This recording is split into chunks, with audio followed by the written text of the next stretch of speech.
Thank you. Hello, good afternoon. Today, 2011, I want to talk about something that really has been going on since 1971, when Nixon declared war on cancer. Here we are 40 years later, and the question is, where are we? Where have we come, and where are we going? 2011, we look at the death rates of cancer, and cancer is something we all know, we all fear, and really, we haven't made that much progress. People still, in high numbers, die of cancer. Our treatments have not improved much, and it's still something that we really have to figure out. We really have to figure out how to treat. So, I want to talk today a bit about how we've been looking at cancer, and then question, is this the right way that we're looking at it, or is there a different way? Is it time to step back, reassess, and figure out how we should really be looking at cancer? So the question is it time for a new approach? So a bit about how we're looking at cancer now, and frankly, how we've been looking at cancer for the past 40 years. The view really has not shifted that much. So here you have bacteria, and here you have cancer cells. And in my mind, these are not even similar. Bacteria is a foreign invader. It's something that comes into your body. It's something that causes damage, and it makes sense to want to eliminate. Cancer, on the other hand, is something that arises within us. It's something that's part of our body. The body is, for some reason, causing it to happen. Or at least that's what I believe, because I believe that the body is genius. It's brilliant. Over evolution, it's evolved these and fine-tuned ways to really carry out what it needs to get done. So that brings me to the treatment for cancer. We think of cancer as bad. We think of it in very black and white terms, and cancer is black. Cancer is in need of elimination. Our goals of therapy have always been to eliminate it, eradicate it, get it out of our body. And like I said, the same way that we look at bacteria or viruses or foreign invaders. And this doesn't make sense to me. So the mainstays of cancer therapy are surgery. We go in, we cut it out. Radiation, we bombard it with radioactivity and try to kill it, and chemotherapy. And I found this very interesting when I found out where chemotherapy actually came from. It was discovered shortly after World War I, when they looked at soldiers who had been exposed to mustard gas, an extreme poison. And they found that in these soldiers, they had atrophied lymph nodes. So essentially, they had part of their body, the lymph nodes, which you have all over your body, had less cells in them. And they thought, well, cancer is a disease of excessive proliferation. It's a disease of too many cells. Maybe we could use something like this to decrease the cell numbers. There's too many cells, make less cells, and what do we use to do this? Well, a derivative of mustard gas, a poison. And I think chemotherapy right now is a great thing. It's what we have. But the question is there something better? And if it is, where is it, and how can we find it? So that, to me, suggests that maybe it's time to step back and think of cancer in a different way. Like I said, we're thinking of it in very black and white terms. But if we step back and we ask, why is cancer happening? Where is it coming from? And how can this guide us? How can this instruct us on how to develop therapies? We might see it from a different vantage point. So when we think of cancer, in society, we always hear these links. We hear if you smoke, you become more predisposed to getting lung cancer. If you sit out in the sun, UV radiation causes skin cancer. And then if you keep looking a bit deeper, you find that this trend continues. There's a lot of things that seem to damage the body in some way, and then cancer arises. We hear the term carcinogens. Carcinogens is essentially a way of saying there's toxins, there's chemicals, there's environmental agents that are damaging our body in some way. And these lead somehow eventually to the development of cancer. So why is this? Well, when you think about it, it suggests that there's some sort of damage, there's some sort of trauma to the body. And the body is trying to repair this damage. It's trying to repair this injured tissue. And in the process, something goes awry. Something happens, and cancer can develop. Now, I'm going to talk about this a bit more in a bit, but it doesn't always happen. I think that sometimes the body is actually effectively repairing that tissue. something very interesting that's become a hot topic per se in cancer research is something called cancer stem cells. So stem cells are these remarkable cells in your body that really have the ability to repair tissue.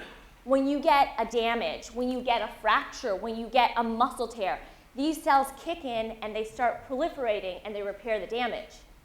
So what are cancer stem cells?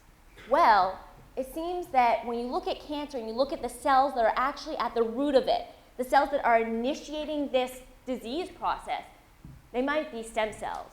So that to me is another link saying, what's going on here? Is the body trying to induce a repair response?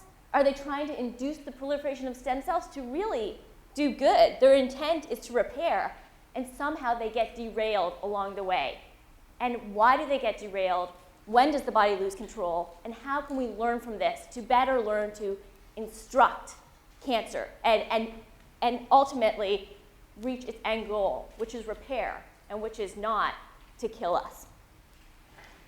So this brings me to ask, what are the therapies we're using now really doing? And again, does this make sense? Because this is something that in many aspects of life, it's easy just to accept what's there, and it's hard to step back and say, well, maybe let's look at it differently. I mean, I remember in high school reading textbooks and saying, these are facts. These are what I need to know. And it was very difficult to step back and say, are they really facts? You know, is this really the truth? Is there something to expand on here? What can we learn? So the question is this. If cancer is a repair response that's gone wrong, what are we doing by trying to eradicate it? What are we doing by going in there and cutting out a tumor, by irradiating the cancer, by treating it with poisons, chemotherapy to get rid of it? Well, we're essentially taking away the attempted repair response and we're uncovering the damage. This wound has not been healed. This wound has not been fixed. It's still there. And one of the greatest fears in cancer after therapy is that it will come back. But why is it coming back? Well, because the initial cause of it is still there. The initial damage is still there. It only makes sense that the body would want to induce this response again in an attempt to repair. So I think the way that maybe we can learn how to best treat, best control cancer is by looking at how the body does it. So I want to talk about a few examples. There's tumors that we never see. And it sounds weird to say that because obviously we do see them in some cases, but what it is that a lot of the time, we've seen this in autopsy studies, and this is, we've hypothesized this, and there's evidence to show that this is true. There are these tiny little tumors in the body that never grow. And maybe they do, but maybe they actually repair, so we never see them as a clinical disease. They never become something that we worry about. And this is something fascinating. There have been several cases, many cases, where someone presents with a cancer, and the doctor essentially tells them that there's nothing you could do, there's a few therapies, but really it's a death sentence. And then something happens and the tumor just disappears. We don't understand it, but the body's caused some sort of reaction, some sort of process has ensued such that the cancer goes away. Is it really going away, or is it actually completing that response that it was initiated to do, which is repair? And this third one is something that I've devoted a lot of research to because to me, it's fascinating, first of all, and it's also very intriguing. I think it might be somewhere that if we explore further, we might be able to find something here. So skeletal muscle rarely ever gets tumors. Specifically, it rarely has tumors spread to the skeletal muscle, which are called metastases. And metastases are what cause 90% of all cancer deaths. It's once these cancer cells really spin out of control and start working its way through the body, spreading in an uncontrolled fashion. So the question is, why are tumors never going to the skeletal muscle? Skeletal muscle is over 50% of our body mass. It has a huge blood supply. So essentially, if you think of the blood supply, it's like the highways in the body, and these cancer cells can jump on the highway, and they should be able to exit into the skeletal muscle because it's 50% of the body. But they're not doing that. And why are they not doing that? there's many reasons, but maybe, we don't know these reasons, there's potentially many reasons, but perhaps we can learn from these reasons and start to understand how the body's already evolved, specifically the skeletal muscle, to fine-tune cancer, to control this process, and apply that to other tumors. So is it possible, for example, and these are theories right now, that skeletal muscle, we're always using it. We use it with every step we take, and we use it constantly throughout the day.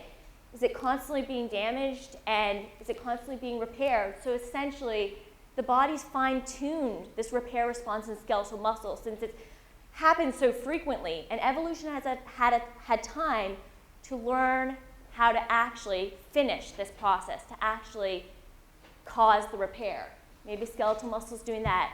Who knows? Maybe there's some factors, some chemicals in skeletal muscle that just have an anti-tumor effect, an anti-cancer effect.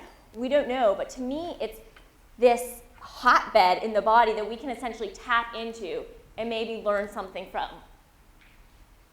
And then there's the cases when the body fails to cause a repair response and cancer ensues.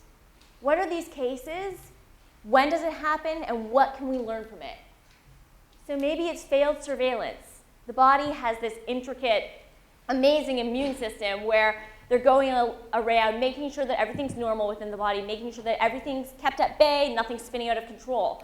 Is it possible that there's a lapse in this response and cancer ensues? If we can learn about that, can we learn how to bolster this surveillance mechanism? Can we learn how to train the body or give therapies that will help the body enhance this system so that the body can do what it's trying to do, which is to control the processes that it starts and not cause cancer? Critical threshold. This is something that, if you look at other organisms, like if you look at bacteria, for example, they use something called quorum sensing. And essentially what they do is they need a critical mass, a critical number of them before they can start communicating in their chemical language and cause disease. It makes sense because bacteria, if there's only a few of them and they're not really strong enough, they don't want to fight in low numbers. They only want to fight once there's enough of them that they have a fighting chance to work against the body. Is there a similar process going on in cancer? Do they have a chemical language? Are they communicating with each other saying, okay, now we're going to switch from being this repair process to being this aberrant repair process. Now we have the numbers, we have the mechanisms, we have what we need to start spreading throughout the body. What's going on there? And if we can tap in and understand this chemical language that is potentially being used by cancer cells, what can we learn from that? And these all sort of tie together and suggest that there's a transition point. There's a transition point from one cancer, I guess you can call it, is good, when it's still a repair response, to when it switches. What's that flip switch? What happens when it actually recruits other cells in the body and says, we're going to wreak havoc now. We're not going to finish the repair response. When is this point? What leads to it? Does it have part of the chemical language that's going on? Is it failed surveillance? When does this transition point occur? And can we understand it and understand how to prevent getting to it? Now, everything I've been talking about today is pretty new in cancer because for so long we've been looking inside the cancer cell. We've been looking at how to get rid of the cancer cell. And now I'm saying, and other people in the cancer field are saying, maybe it's time to step back and look at what's around the cancer cell. What's its environment? How is the body interacting with cancer? Because after all, cancer arose within the body. So I want to step back and talk for a bit about Dr. Judah Folkman, who's always been my role model and who I think everybody, regardless in science or medicine or whatever you're in, can learn something from. In 1971, the same year that Nixon declared war on cancer, Dr. Judah Folkman made an observation. He said, tumor cells stay the size of a pinhead until they recruit blood vessels. Once they recruit blood vessels, they get their nourishment, they get fed, and they can start growing. And that's a point when they transition from being harmless to extremely harmful. And people thought he was crazy. There were articles that labeled Dr. Folkman's ideas as pure fantasy. And they said, you're crazy. You know, we have to look at what's inside the cancer cell. We have to look at the genetics of the cancer cell. What are the defects in the DNA of the cancer cell? How can we eliminate the cancer cells? And you're saying we should look at other cells, not the cancer cells? It doesn't make sense. But Dr. Folkman thought that his idea held weight. He thought that what he was proposing could lead to new therapies, therapies where you could cut off the blood supply to a tumor and essentially not allow the tumor to grow and become dangerous. And he did a lot of research and he persevered. And today, 2011, we know he's right. There's been therapies that have been developed based exactly on this concept. People stopped calling him crazy. His work actually got published, and now it's published in textbooks as one of the central features of cancer and something that still people are actively working on trying to develop new drugs. So that brings us to today and asking if it is, again, one of those times to reassess where we're going. It's easy, it's safe, it's not very risky to keep on trekking down the same path we're on. But it's very difficult to step back and to see maybe another path, maybe one that has more brambles in it, it's darker, you don't really know where it leads, but there's high payoff, potentially. It's high risk, but it's high payoff. And so I guess what I'm proposing is that perhaps it's time to end the war on cancer, to get rid of that notion and actually to figure out how we can work with cancer. It sounds crazy. Who wants to work with cancer? We want to get rid of it, or that's the way we've always seen it. But if we can work with it, figuring how the body's sometimes working with it, and figuring out how we can understand it such that we can guide cancer to actually complete the process that it has been initiated to do, perhaps we'll actually be able to repair the body, prevent this damage, or at least repair this damage that's being done, and look at cancer in a completely new way. Thank you very much.